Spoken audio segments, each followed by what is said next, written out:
Jim Canarium here, Farmer Jim at Comcast, Farmer Jim at Cape Cod Comcast.net.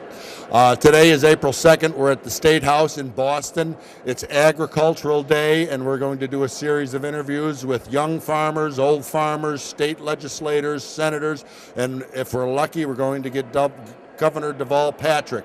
There's one thing I need everybody to remember: farming is involved in everything that you do in your life.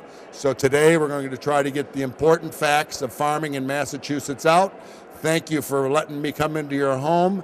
I am the president of the Cape and Islands Farm Bureau and also the farmer's husband at Miss Scarlett's Blue Ribbon Farm.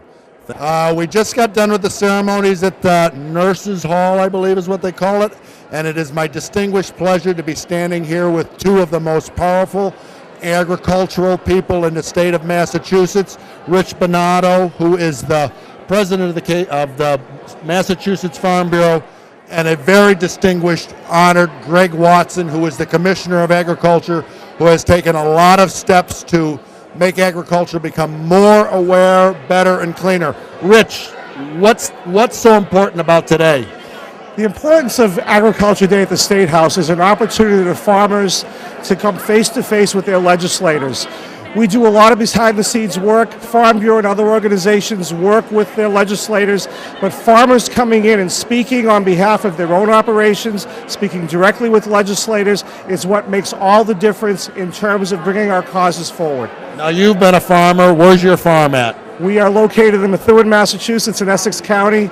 We've got 50 acres of vegetables and about an acre of greenhouses. And what's the name of your farm? Pleasant Valley Gardens since 1910. 1910. Yep. Greg, you have been involved in the environment, agriculture forever. This show broadcasts on Cape Cod on the local community channel. We are fortunate to have a commissioner that is from Cape Cod. Tell us what you see happening in the future with agriculture on the Cape, Southeast Massachusetts, New England, and the world. Throughout the region.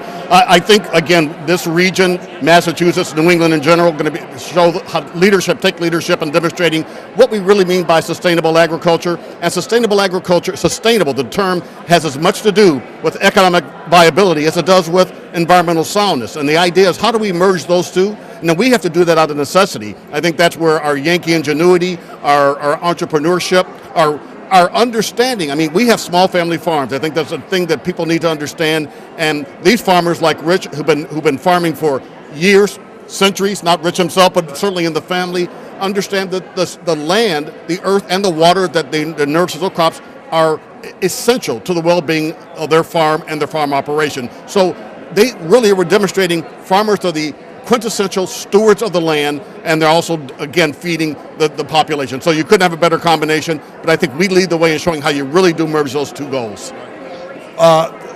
Being on the Cape, I have a lot of regulatory issues. You know that. I've contacted you that.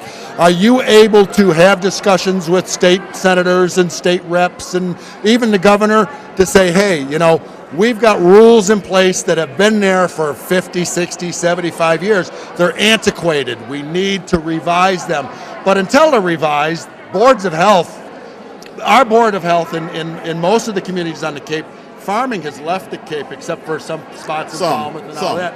Are we able to get our message across where we're at least able to say, hey, stop what we're doing and let's reevaluate that and come up with some better ideas, Some better ideas and also better vehicles. I think, you look at the ag commissions that are now in place and really playing a real buffer role in terms of sort of being liaisons on behalf of agriculture, working with local boards of health. We've got the right to farm, we have a number of, I think, innovations.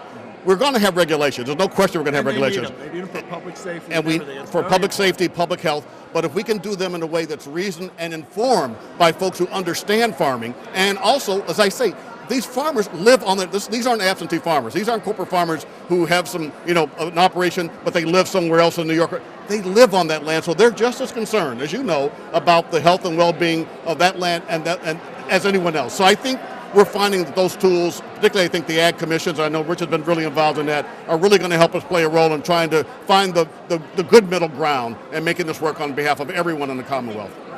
Well, I'm going to cut this short because both these men here have very important jobs. They are some of the most important people in New England when it comes to agriculture, be it urban agriculture or commercial agriculture out in the fields, dairy and everything else. Mr. Watson, it's been my pleasure to talk to you. And Rich, we'll see you around the turnip patch. Okay. Thank you, Jim. Thank you.